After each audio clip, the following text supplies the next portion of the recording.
मैं वंदना तिवारी आपके लिए आज मेघालय बोर्ड द्वारा हिंदी के लिए प्रस्तावित कक्षा 9 की पुस्तक दीपशिखा भाग 1 के 12वें अध्याय दोहा एकादश की व्याख्या रखने जा रही हूँ।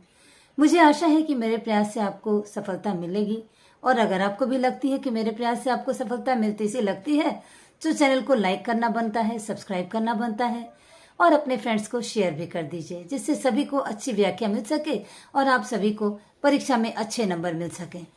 तो इस कामना के साथ मैं प्रारंभ करती हूँ दोहा एकादश। पहले मैं इस दोहों का वाचन करूंगी, उसके बाद मैं आपके सामने व्याख्या प्रस्तुत करूंगी। दास का पहला दोहा है, गुरु कुम्हार की शिश कुंभ है, गढ़ी गढ़ी काढ़े खोट, अंतर हाथ सहार गए, बाहर बाहे चोट। तो कबीर दास की व्याख्या जानने से पहले थोड़ा सा हम कबीर के बारे में जान लेते हैं। कबीर दास हिंदी साहित्य के सबसे स्वर्णकाल कहे जाने वाले भक्ति काल के निर्गुण धारा के प्रबुद्ध कवि रहे हैं, और इनकी लेखनी में जो क्षमता है कि जिस जमाने में कबीर जन्म लिए उस जमाने में कबीर ने रचना किया है, और आज भी उनके उन कथनों को, उनके उस वाक्यों को कोई भी ज्ञानी पुरुष इनकार नहीं कर सकता है। तो दोहों में अर्थात दो लाइन की बातों में कबीर ने जितना सारगर्भित शब्दों का प्रयोग करते हुए, आप यूं कह सकते हैं कि साधारण शब्दों का प्रयोग करते हुए सारगर्भित बातें कही हैं, जितना कि हिंदी साहित्य में किसी और कवि के लिए संभव भी नहीं रहा है। तो इनकी पहले दोहे में है कि गुरु कुम्हार शिश कुंभ है, अर्थात कबीर दास जी गुरु को कुम्हार की तुलना करते हुए, कुम्हार से तुलना करते हुए कहते हैं, जिस प्रकार कुम्हार धरती पर फैले हुए तितर बितर फैले माटी को समेटता है और समेटकर अपनी कला से उसको आकार दे देता है, और आकार देने के बाद वह धरती पर तितर बितर फैली हुई मिट्टी एक महत्वपूर्ण स्थान ले लेती है। अगर मूर्ति बन जाती है तो पूजा के योग्य हो जाती है, अगर बर्तन बन जाता है, कुंभ माने घड़ा बन जाता है, तो जल को शीतल कर लोगों को शीतलता प्रदान करता है। इसी प्रकार गुरु भी एक कुम्हार की तरह है। एक शिष्य जब गुरु के पास आता है तो वह भी मिट्टी के एक लोंदे के समान होता है, और गुरु उसको अपनी कला के द्वारा उसको अंतर से सहारा देता है और ऊपर से हाथ से प्रहार करता है। जिस प्रकार कुम्हार मिट्टी को गूंथ रहा है और उसको आकार देने के लिए उसको अपने हाथों से ठोकता है और अंदर अंदर सहारा देता है, हाथ अंदर रखकर चाक पर अंदर अंदर सहारा देता है और ऊपर ऊपर ठोकता है, उसी प्रकार गुरु भी अपने शिष्य को ऊपर से ठोक ठोक कर उसको आकार देता है और हृदय से उसको सहारा देता है, और अपने से भी योग्यतम अपने शिष्य को बनाने का प्रयास करता है। तो कबीर दास जी ने यहाँ गुरु की तुलना कुम्हार से करते हुए बड़ा ही सुंदर सटीक वर्णन किया है, और कहा है कि गुरु और कुम्हार दोनों की दशा एक ही है। कुम्हार मिट्टी को आकार देने के लिए ऊपर से ठोकता है और अंतर हृदय से उसको घड़े को बनाता है, तो अंदर से सहारा देता है, ऊपर से ठोकता है। उसी प्रकार गुरु भी अपने शिष्य को उच्चतम स्थान पर पहुंचाने के लिए थोड़ा कठोरता से ठोकता भी है और अंदर से हृदय से सहारा देता है। तो कबीर दास ने बड़ा ही सुंदर वर्णन किया है, गुरु और कुम्हार दोनों ही एक समान होते हैं। अंदर से सहारा देते हुए, ऊपर से ठोकते हुए अपने द्वारा निर्मित इस कुंभ को जिस प्रकार कुम्हार अपने कुंभ को सुंदर से सुंदरतम आकार देता है, उसी प्रकार गुरु भी अपने शिष्य को सुंदर आकार देने का प्रयास करता है। तो इस तरह इस दोहे की व्याख्या समाप्त होती है। और अब दूसरा दोहा कि साईं इतना दीजिए जामे कुटुंब समाए, मैं भी भूखा ना रहूं साधु न भूखा जाए। कबीर दास जी कहते हैं कि हे ईश्वर, मुझे अपने ईश्वर से प्रार्थना करते हुए कहते हैं कि हे मेरे ईश्वर, मुझे इतना ही धन प्रदान कीजिए कि मेरे कुटुंब का पालन उतने धन में हो जाए, और मेरे दरवाजे पर आया हुआ कोई अतिथि, कोई मेरा जानने वाला, मेरे घर आने वाला कोई भी व्यक्ति, कोई साधु या संत या कोई अतिथि भूखा ना जाए। ऐसे इतना ही मुझे धन की कामना है। कबीर दास अपने ईश्वर से बहुत ज्यादा धन की कामना नहीं करते, अपने लिए गाड़ी बंगला ऐसे दुनिया के धन की कामना नहीं करते हैं, बल्कि उनकी इच्छा है कि हे ईश्वर, मुझे इतना ही धन दीजिए कि जिसमें मेरे परिवार का पालन हो जाए और मेरे दरवाजे पर आने वाले कोई भी अतिथि, कोई भी साधु, कोई भी सज्जन व्यक्ति भूखा ना जाए। मुझे इतने ही धन की आवश्यकता है। तो कबीर अपने लिए बड़ा ही नियमित और बड़ा ही कम ईश्वर से मांगते हैं। वह अपने लिए ज्यादा की कामना नहीं करते हैं।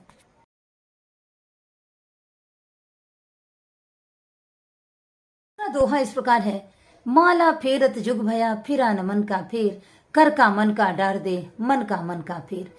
कबीरदास जी कहते हैं कि हम ईश्वर को याद करते हैं तो हृदय से याद नहीं करते हैं।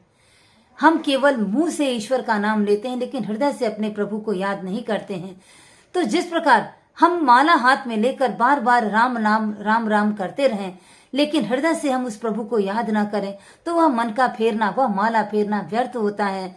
कबीर का मानना है कि हाथ वाली माला को फेंक दीजिए। माला फेरत जुग भया, फिरा न मन का फेर, कर का मन का डारी दे, मन का मन का फेर। कबीर का कहना है कि हाथ वाली माला को फेंक दीजिए, अर्थात हाथ में माला लेकर अगर हम मुंह से राम राम करते रहें तो उस राम की प्राप्ति नहीं होगी। जब हम हृदय से अपने प्रभु को याद करते हैं तो वो प्रभु हमें प्राप्त हो जाते हैं। तो कहते हैं कबीर की माला लेकर व्यर्थ में राम राम न कहें, हाथ वाली माला को फेंक दीजिए और हृदय वाली माला को फेरना प्रारंभ करिए, प्रभु अपने आप प्राप्त हो जाएंगे। कर का मन का डार दे, कर का यानी हाथ और मन का यानी मोती की माला, यानी हाथ वाली मोती की माला को फेंक दीजिए और हृदय वाली माला को फेरिए, अर्थात हृदय से अपने प्रभु को याद कीजिए। हमारे प्रभु अपने आप मिल जाते हैं। तो कबीर ने इस 2 लाइन के दोहे में हमें भक्ति की इतना बड़ा संदेश दिया है जिसको शायद ही कोई ज्ञानी पुरुष इनकार कर पाएगा। अर्थात माला फेरने को, हाथ की माला को फेरने के बजाय हृदय से अपने प्रभु को याद करें, हृदय वाली माला को फेरते फेरते प्रभु को याद करें, ऐसा कबीर का कहना है। और कबीर इसी तरह की भक्ति की प्रधानता रखते हैं, क्योंकि कबीर भक्ति काल के प्रबुद्ध कवि हैं, निर्गुण शाखा के कवि हैं। तो कबीर हृदय से प्रभु में ही समर्पित हो जाना चाहते हैं। वह मुख से राम राम करना पसंद नहीं करते। मुख से राम राम कहने से कोई लाभ नहीं होगा ऐसा कहते हैं, बल्कि हृदय से हम अपने प्रभु को याद करेंगे तो वो प्रभु हमारे सामने आ जाएंगे, हमको प्राप्त होंगे। और नहीं तो हम मन से अगर ईश्वर को याद नहीं करते हैं तो मुंह से राम राम करने का कोई मतलब नहीं है। एक दोहे में कबीर ने यह भी कहा है कि अगर खांड कहे मुख मीठा हो जाए, अगर राम को प्राप्त करना इतना ही आसान होता तो चीनी का नाम लेने से हमारा मुख मीठा हो जाता और जल कहने से हमारी प्यास बुझ जाती, जबकि ऐसा होता नहीं है। तो कबीर ने बड़ी ही गहरी बातें समझाई हैं और भक्ति का बड़ा ही सुंदर तरीका हमें समझाते हुए कहा है कि हाथ वाली माला को त्याग दीजिए और मन वाली माला को फेरिए, अर्थात अपने हृदय के कोने से, अपने हृदय के संपूर्ण प्रेम से अपने ईश्वर को याद करें तो वो ईश्वर हमें प्राप्त हो जाते हैं।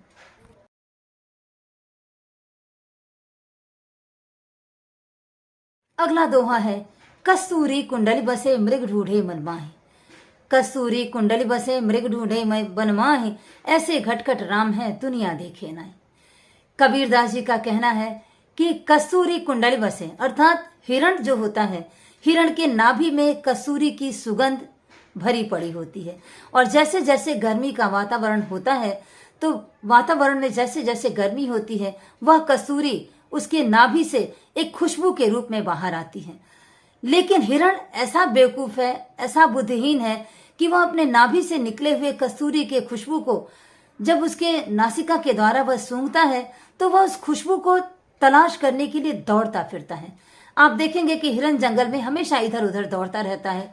तो कबीर का कहना है कि वो कस्तूरी जिसकी सुगंध की तलाश में वो दौड़ता भागता रहता है वह उसके नाभि में होती है, लेकिन वह बुद्धिहीन, वह जीव नहीं जानता है कि वह खुशबू उसके नाभि से आ रही है, बल्कि उस खुशबू वाली चीज को प्राप्त करने के लिए वह पूरे जंगल में इधर से उधर सारा दिन दौड़ता रहता है, लेकिन वो उसको खुशबू वाली चीज प्राप्त नहीं होती है। कस्तूरी कुंडली बसे, कुंडली कहते हैं नाभि को, यानी वो नाभि में बसी हुई कुंडली की खुशबू को तलाशने के लिए वो इधर उधर उधर उधर चारों तरफ दौड़ता रहता है, लेकिन उसको वह खुशबू वाली चीज नहीं मिलती है। वो पूरे दिन थक जाएगा तब भी उसको नहीं मिलता है, क्योंकि उस बुद्धिहीन को नहीं मालूम कि ये खुशबू उसकी नाभि से आ रही है। ऐसे घटघट राम है दुनिया देखे ना है। कबीरदास जी कहते हैं कि इसी प्रकार जिस तरह कस्तूरी हिरण की कुंडलिनी में बसती है और उसकी खुशबू को दुनिया में तलाश करता है, उसी प्रकार जिस ईश्वर को हम दुनिया में यहाँ मंदिर मस्जिद में तलाशते रहते हैं, यहाँ तलाशते हैं, वहां तलाशते हैं, वो प्रभु हमारे हृदय में बसे हैं। ऐसे घटघट राम हैं, ऐसे हमारे हृदय में बसने वाले राम हमारे हृदय में समाहित हैं। हम अपने हृदय में नहीं झांक कर बल्कि उनको प्राप्त करने के लिए मंदिर मस्जिद दौड़ते रहते हैं, यहाँ वहां दौड़ते रहते हैं, और वो प्रभु हमें प्राप्त नहीं होते हैं। जबकि हम अपने हृदय में झांकें तो वो प्रभु की मूर्त हमारे हृदय में है, और हम हृदय से अगर अपने प्रभु को याद करें तो हमें कहीं इधर उधर भागने की कोई आवश्यकता नहीं रहेगी।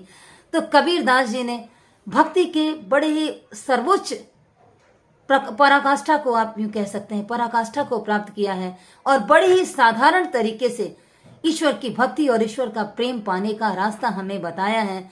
इसीलिए आज हिंदी साहित्य में कबीर कनिष्ठिका में बैठे हैं, प्रथम स्थान पर बैठे हैं, और कबीर की महत्ता कभी भी कम नहीं होती है।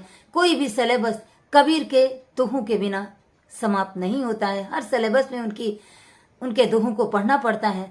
तो कबीर के आप यूं कहें शब्दों में इतनी ताकत है, और इतने साधारण शब्दों में उन्होंने जो कहा है वो बड़ा ही सुंदर प्रतीत होता है कि जो प्रभु श्री राम हमारे हृदय में हैं, उनको तलाश करने के लिए हम यहाँ वहां भटकते फिरते हैं, जबकि वो हमारे हृदय में ही हैं। और कस्तूरी कुंडलिनी में बसते हुए भी हिरण उन्हें इधर उधर तलाश करता है, जबकि वो उसकी नाभि में है। उसी तरह ईश्वर भी हमारे हृदय में है, और हमें उनको ढूंढने के लिए कहीं जाने की कोई आवश्यकता नहीं है।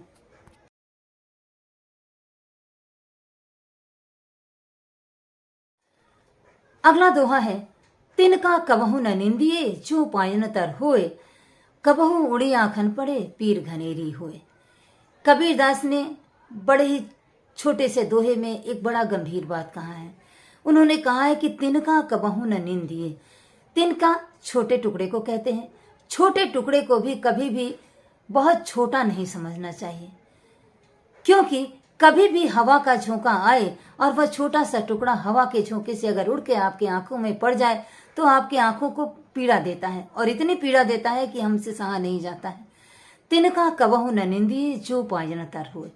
पैरों में पड़े हुए तिनके को भी आप बहुत छोटा मत समझिए, क्योंकि कभी भी हवा का झोंका आएगा और वो तिनका उड़कर यदि आपकी आंखों में पड़ जाएगा तो आपकी आंखों को बहुत पीड़ा सहनी पड़ेगी।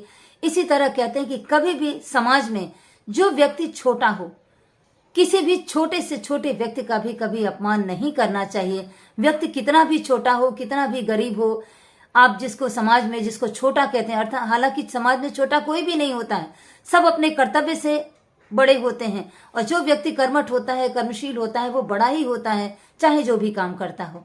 लेकिन समाज ने जिसे छोटा कहा है, उस छोटे तबके को भी, उस छोटे व्यक्ति को भी कभी भी बहुत ज्यादा महत्वहीन नहीं समझना चाहिए, कभी भी उसका अपमान नहीं करना चाहिए, क्योंकि हवा का कौन सा झोंका आएगा और कौन सा छोटा तिनका आपको चोटिल कर जाएगा। कभी वह छोटा व्यक्ति आपको चोटिल कर जाएगा और आपको घनी पीड़ा का सामना करना पड़ेगा। इसलिए कबीरदास जी कहते हैं कि छोटे से छोटे वस्तु का या छोटे से छोटे व्यक्ति का समाज में कभी भी अपमान नहीं करना चाहिए, कभी भी उन्हें तिरस्कृत नहीं करना चाहिए, क्योंकि वो छोटे जिस काम आ जाते हैं कभी बड़े काम नहीं आते हैं। और छोटा सा तिनका भी कभी हवा के झोंके से उड़कर हमें हमारी आंखों को तकलीफ पहुंचा सकता है, हमको दुख दे सकता है। इसलिए कबीर का कहना है कि कभी भी किसी छोटे से छोटे व्यक्ति को अपने से बहुत ज्यादा छोटा समझकर उसका अपमान नहीं करना चाहिए। तो तिनका कबहू न निंदिए जो पायन तर होए, और कहते हैं कबहू उड़ी आखन पड़े पीर घनेरी होए।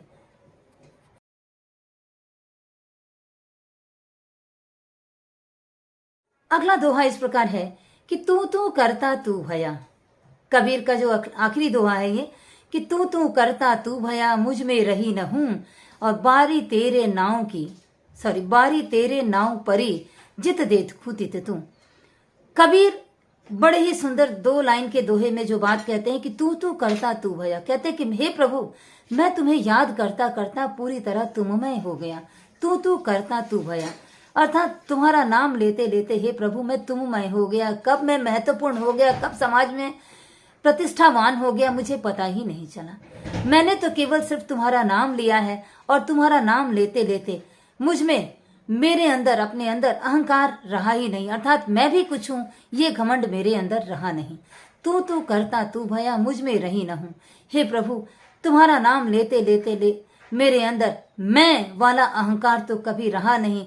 संसार में जो भी कुछ करते हो वह सब तुम ही करते हो, मैं तो कुछ नहीं कर सकता हूँ। मैं बहुत छोटा सा अदना सा संसार में एक जीव हूँ, मैं कुछ भी नहीं कर सकता हूँ। तुम सर्वस्व हो, तुम सब कुछ कर सकते हो। और जब मैं तुम्हारा नाम लेकर अपने जीवन की नैया मैं तुम्हारे हाथों में सौंप दी, तो मेरे अंदर मेरा मैं का जो अभिमान होता है कि मैंने किया, यह अभिमान होता है, यह अभिमान मेरे हृदय से जाता रहा। क्योंकि मुझे बारी तेरे नाव परी जितते के खुद तो जब मैंने देखा तो मुझे महसूस होता था कि मैं कुछ हूं। लेकिन जब मैं आपके नाम की नौका में चढ़ गया, मैं आपके नाम को ही लेने लगा, जपने लगा, दिन रात आपके नाम को लेकर मैं जपने लगा और चारों तरफ दुनिया में देखने लगा, तो मुझे ये महसूस हुआ कि आप ही सारा कुछ करते हो। बारी तेरे नाव पर ही, मैं आपके नाम रूपी नैया पर जब सवार हो गया तो जहां देखता हूं तो आप ही आप हैं, मैं तो कुछ भी नहीं हूं। मेरे अंदर वो अहंकार, आपका नाम लेते लेते मेरे अंदर का अहंकार जाता रहा। क्योंकि दुनिया में मैं तो कुछ हूं ही नहीं, मैं तो एक छोटा सा तिनका हूं, मेरे अंदर तो कोई ताकत नहीं है, आप ही सारा करते हो। और इस बात का पता मुझे तब चला जब मैं आपके नाम को जपना प्रारंभ कर दिया और आपके नाम की नैया पर मैं सवार होकर दुनिया में चलने लगा। तब मुझे पता चला कि आप ही आप हो, मैं तो कुछ हूं ही नहीं। तो कबीर ने बड़ा ही सुंदर तरीके से यह समझाया है कि हमें कभी अपनी शक्ति पर, अपने ऊपर कभी अभिमान नहीं करना चाहिए। क्योंकि कुछ भी हम नहीं करते हैं, उस ईश्वर ने जो हमको दिया है, उस ईश्वर ने हमें बनाया है, उस ईश्वर को हमें बिगाड़ना है, वही ईश्वर सब कुछ करते हैं। हम तो कुछ कर नहीं पाते, हम तो एक मिट्टी के खिलौने हैं। इधर जहां ईश्वर डालते हैं, जहां ईश्वर रखते हैं, जिस हालत में रखते हैं हम उस हालत में रहते हैं। इस बात का एहसास कबीर को तब होता है जब वो प्रभु का नाम लेने लगते हैं, तो उन्हें पता चलता है कि मैं तो कुछ हूं ही नहीं। हे प्रभु, संसार में तो चारों तरफ आप ही आप दिखाई दे रहे हो, और जब तक मैं आपके नाम की नौका पर नहीं चढ़ा था तो मैं अपने स्वयं के अभिमान में बड़ा अभिमानित रहता था। और जब मैं आपके नाम की नौका पे चढ़ गया हूं तो मुझे सारी दुनिया में सिर्फ आप ही आप दिखाई देते हो। इस तरह दोहा एकादश में कबीर के दोहों की व्याख्या समाप्त होती है। इसके आगे रहीम के दोहे हैं जो मैं आपके सामने अब रखने जा रही हूं।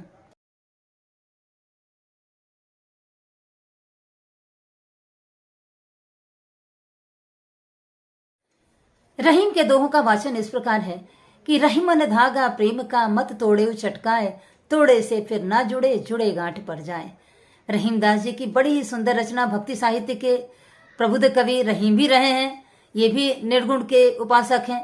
तो रहीम भी अलग तरह का वर्णन करते हैं, थोड़ा कबीर से जरा सा हटके है, लेकिन कबीर और रहीम में समानता बहुत कुछ होती है और ज्यादातर बातें कबीर और रहीम की आपस में मिलती जुलती हैं। रहीम का पहला दोहा जो है, रहीमन धागा प्रेम का, मत तोड़े चटकाए। रहीमदास जी कहते हैं कि मनुष्य, तुम कभी प्रेम रूपी धागे को कभी चटकाकर मत तोड़ो। अर्थात हमें जिसके साथ प्रेम है, प्रेम को कभी झट से तोड़कर उस रिश्ते को समाप्त नहीं करना चाहिए। क्योंकि जिस प्रकार धागा एक बार टूट जाने से जुड़ता नहीं है, और अगर जुड़ता है तो उसमें एक मोटा सा गांठ आपको जरूर दिखाई देता है। तो कबीरदास जी कहते हैं कि आपका जिससे भी प्रेमपूर्ण संबंध है, उस प्रेमपूर्ण संबंध को झट से मत तोड़िए, क्योंकि वो उतना मधुर दोबारा जुड़ने पर कभी नहीं रहता है। और अगर आप उस व्यक्ति से दोबारा जुड़ भी जाते हैं तो उसमें एक गांठ रह जाती है। अर्थात व्यक्ति को हमेशा इस बात का एहसास रह जाता है कि एक बार इन्होंने ऐसा कहा था, वो प्रेम में गांठ आ जाता है। तो रहीमदास जी कहते हैं कि जिससे भी प्रेमपूर्ण संबंध है, उस प्रेमपूर्ण संबंध के धागे को कभी हमें चटका कर झट से तोड़ नहीं देना चाहिए। क्योंकि एक बार टूट जाने पर जिस प्रकार धागा जोड़ा नहीं जा सकता है, उसी प्रकार किसी से प्रेमपूर्ण रिश्ता जब एक बार टूट जाता है तो उससे जोड़ा नहीं जा सकता है। अगर हम जबरन उसे जोड़ने का प्रयास करते हैं तो उसमें एक बीच में गांठ दिखाई देती है। जिस प्रकार धागे में गांठ दिखाई देती है जुड़ने पर, उसी तरह प्रेम भी दोबारा जुड़ने पर वो गांठ प्रतीत होता रहता है, हृदय में एक गांठ, एक ग्रंथि बन जाती है। इसीलिए रहीमदास जी का मानना है कि रहीमन धागा प्रेम का, मत तोड़े चटकाए, तोड़े से फिर ना जुड़े, जुड़े गांठ पड़ जाए। तो कभी भी किसी से प्रेमपूर्ण रिश्ता अगर जुड़ गया हो तो उस प्रेमपूर्ण रिश्ते को चटका कर हमें तोड़ नहीं देना चाहिए। क्योंकि अगर एक तो वो दोबारा जुड़ेगा नहीं, और यदि जबरन जोड़ने का प्रयास करें तो जिस तरह दो धागे को टूटे हुए धागे को जोड़ने से गांठ नजर आती है, उसी तरह वह टूटा हुआ प्रेम भी जब दोबारा जुड़ेगा तो हृदय में एक ग्रंथि, एक गांठ जरूर ही दिखाई देती है। रहीमदास जी का दूसरा दोहा है कि रहीमन पानी राखिए, बिन पानी सब सून, पानी गए न उबरे, मोती मानस शून। रहीमदास ने इस दोहे में भी बड़ा सुंदर बात कहा है, और कहते कहते उन्होंने कहा है कि रहीमन पानी राखिए। रहीमदास जी कहते हैं कि पानी हमेशा बचा कर रखिए। आप पानी का मतलब वाटर, जल से भी ले सकते हैं। रहीम कहते हैं कि पानी बहुत महत्वपूर्ण है, बड़ा कीमती है, और उसको हमें संभाल कर रखना चाहिए। तो पहला यहाँ पर जो पानी है उसका पानी, वाटर, जल तात्पर्य है, और दूसरा पानी का मतलब प्रतिष्ठा से है। हमें समाज में जो इज्जत प्राप्त होती है उसको भी पानी कहते हैं। तो रहीमदास जी ने हमारी प्रतिष्ठा को भी पानी कहा है। तो कहा है कि जिस प्रकार हमें जल संभाल कर रखना चाहिए, उसी तरह हमें अपनी प्रतिष्ठा रूपी जल को भी संभाल कर रखना चाहिए। यानी हमारी प्रतिष्ठा जो समाज में होती है उसे हमें बड़ा संभाल कर रखना चाहिए, क्योंकि प्रतिष्ठा प्राप्त करने में आपको पूरी उम्र लग जाती है, और प्रतिष्ठा को खोने में एक झटके में आप अपनी प्रतिष्ठा, समाज में अपनी इज्जत खो सकते हैं। तो बड़े ही सुंदर बातों में कहते हैं रहीमदास जी की रहीमन पानी राखिए। हे मनुष्य, अपनी प्रतिष्ठा को बचाकर रखिए। हे मनुष्य, पानी को बचाकर रखिए, क्योंकि पानी बिना सब कुछ सूना है। इस धरा पर पानी बिना कुछ भी नहीं है, जल बिना भी कुछ नहीं है, और प्रतिष्ठाहीन मनुष्य भी समाज में जीने के काबिल नहीं होता है। जो मनुष्य प्रतिष्ठित होता है, इज्जत प्राप्त करता है, उसका समाज में सभी इज्जत करते हैं, सभी आदर देते हैं। और जो मनुष्य, आप चोरी चकारी करें, आपकी प्रतिष्ठा समाप्त हो जाएगी, तो आप दुनिया में आप निंदनीय हो जाते हैं, आपकी प्रतिष्ठा समाप्त हो जाती है। कोई भी गलत काम करते हैं तो आपकी जब प्रतिष्ठा समाप्त हो जाती है, तो प्रतिष्ठाहीन मनुष्य समाज में मुंह दिखाने के लायक नहीं होता है, उसको कोई नहीं पूछता है। तो रहीमन पानी राखिए, बिन पानी सब सून, अर्थात पानी को बचा कर रखिए, प्रतिष्ठा हो या जल संभाल कर रखिए, क्योंकि पानी बिना, पानी गए न उबरे, मोती मानस शून। पानी से बाहर निकल जाने पर, अर्थात पानी बिना मनुष्य भी बेकार है, और मानुष शून, मोती भी। आपको एक बात बताऊं, छोटी सी कहानी है कि समुद्र में एक सीप होता है। तो आकाश से जब बारिश बरसती है तो आकाश में एक स्वाति नक्षत्र होता है। उस स्वाति नक्षत्र में जो बारिश बरसता है और समुद्र में पड़े हुए सीप के मुंह में अगर वो चला जाता है तो वो मोती बन जाता है, ऐसा कहा जाता है, ऐसा माना जाता है। तो स्वाति नक्षत्र का बूंद अगर सीप में चला जाए तो मोती बन जाता है। तो इसी तरह व्यक्ति अपने प्रतिष्ठा को बचाकर रखना चाहिए, तो हम सीप में पड़े हुए मोती की तरह कीमती हो जाते हैं। अगर अपनी इज्जत बचाकर रखते हैं तो सीप में पड़े हुए मोती की तरह हो जाते हैं। अगर हम प्रतिष्ठा समाप्त हो जाते हैं तो जिस प्रकार प्रतिष्ठा समाप्त होने पर उसी प्रकार मनुष्य भी बेकार हो जाता है, और सीप में बूंद ना पड़ने पर मोती भी नहीं बनती है। और आटा, मोती मानो चून, आटा भी, चूना भी बिना पानी के व्यर्थ हो जाता है, बेकार हो जाता है। चूने का इस्तेमाल भी पानी सूखते ही वह चूना समाप्त हो जाता है, मरा हुआ माना जाता है। तो चूना भी पानी बिना समाप्त हो जाएगा, व्यर्थ हो जाएगा, बेकार हो जाएगा। मनुष्य भी प्रतिष्ठा रूपी जल बिना बेकार हो जाएगा, और मोती मानुष शून, मोती भी नहीं बनेगा। तो प्रतिष्ठा ही समाज में मनुष्य को इज्जत दिलाती है, और उसी को पानी के साथ तुलना करते हुए कहा है कि जितना पानी कीमती है उसी तरह हमारी प्रतिष्ठा भी समाज में कीमती है, क्योंकि प्रतिष्ठाहीन मनुष्य की समाज में कोई इज्जत नहीं होती है। और अगर आपको समाज में इज्जत बनाए रखना है तो आपको अपने प्रतिष्ठा को बनाए रखने के लिए हमेशा उस प्रतिष्ठा के लिए निरंतर काम करते रहना होगा, प्रतिष्ठा को बचाए रखना होगा। कोई ऐसा काम न करे जिससे हमारी प्रतिष्ठा को कोई हानि पहुंचे। तो रहीमदास जी कहते हैं कि अपने प्रतिष्ठा रूपी जल और साधारण जल दोनों से तुलना करते हुए कहा है। पानी शब्द का यहाँ दो अर्थ है, एक प्रतिष्ठा से भी है और जल से भी है। तो दोनों बचा कर रखना चाहिए, क्योंकि इन दोनों के बिना मनुष्य बेकार हो जाता है। जिस प्रकार जल बिना चूना बेकार हो जाता है, सीप में मोती नहीं बनता है, उसी प्रकार प्रतिष्ठाहीन मनुष्य भी समाज में कोई प्रतिष्ठा नहीं पाता है। प्रतिष्ठाहीन नर की कोई इज्जत नहीं होती है। तो कबीरदास जी ने रहीमदास जी जल की तुलना प्रतिष्ठा से करते हुए उन्होंने बड़ी ही सुंदर बात कही है।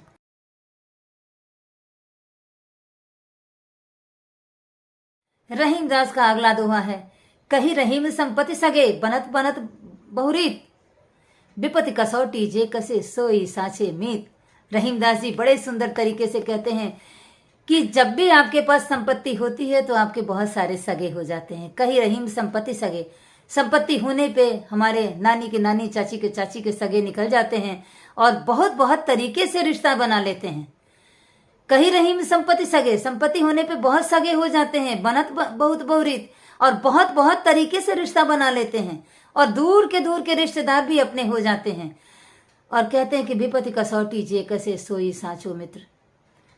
तो बच्चों, कभी भी हर व्यक्ति को अपना मित्र कहने का प्रयास मत कीजिएगा, क्योंकि मित्र वही होता है जो विपत्ति के कसौटी पे जे कसे तेई साच उम्मीद, अर्थात जो व्यक्ति आपकी विपत्ति के समय आपके साथ खड़ा होता है वही आपका सच्चा मित्र होता है, वही आपका सच्चा सगा होता है। नहीं तो संपत्ति वाले के तो बहुत सारे रिश्तेदार होते हैं, बहुत सगे होते हैं, और जैसे ही संपत्ति समाप्त होती है वो सारे सगे कहीं ना कहीं दूर हो जाते हैं और आपका वही व्यक्ति अपना मित्र होता है, वही सगा होता है जो संकट के समय आपके साथ खड़ा होता है। अर्थात विपत्ति कसौटी जे कसे, जो विपत्ति की कसौटी पर कसकर जो निखरता है वही आपका सगा होता है। अर्थात जो विपत्ति में आपके साथ स्तंभ की तरह सहारा लेकर खड़ा होता है वही आपका सगा होता है।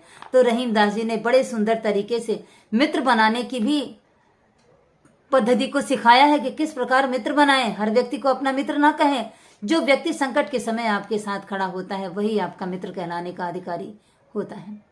तो इस तरह कही रहीम संपत्ति सगे बनत बनत बहुरीत, विपत्ति कसौटी जे कसे सोई सांचे मीत। जो विपत्ति की कसौटी पर कसकर खरा उतरता है वही व्यक्ति आपका मित्र होता है। अगला दोहा है, रहीमन देख बड़ेन को लग न दीजिए डर, जहां काम आवे सुई कहां करे तलवार। रहीमदास जी का अगला दोहा भी बड़ा ही आनंदित करने वाला है। कहते हैं कि रहीमन देख बड़ेन को, कभी भी बड़े को देखकर छोटे को अपमानित नहीं करना चाहिए। रहीमन देख बड़ेन को, कभी भी डीसीएसपी आ जाए तो छोटे वाले को अपमानित मत कीजिए। बड़े मिनिस्टर आ जाए, मंत्री आ जाए तो छोटे वाले को अपमान उनके सामने मत करिए। अर्थ इसका भावार्थ ये है।